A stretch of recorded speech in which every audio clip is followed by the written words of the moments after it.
Abemibeli bazongena nzulu esipokothweni njengoko kulindeleke lenyuke ixabiso lepetrol kuleveki izayo ngolwesithathu.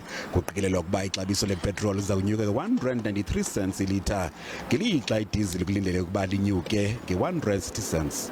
Kodwa nangona kunjalo urhulumente uthi usacinga amacebo okuzama ukuthomalisa eliduma liqejwa abaqhubi bezithuthi. On the fuel, again we take guide from the Minister of Finance, the Minister of Energy in that matter. We are very happy that we're able to protect the motorist recently, which was for a definite period. What is the next step? We'll take a guide. I have no doubt soon the Minister of Finance will guide us on the trends and what measures can possibly be put in place.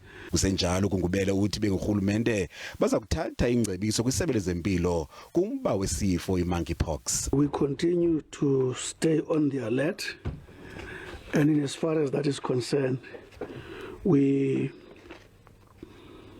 await at all materials times to get the counsel from the Department of Health. Kusenjalo iCabinet inqwalile ukuba umiliselo umthetho ukusetyenziswa kwamanzi kwicandelo lemigodi, yaphinda yavuma ukuba kupapashwe umthetho oyilwayo ukuba ibe lulwimi lweshumi lesibini ulwimi lwezandla kweli nolusetyenziswa ngabo bangakwazi ukuthetha.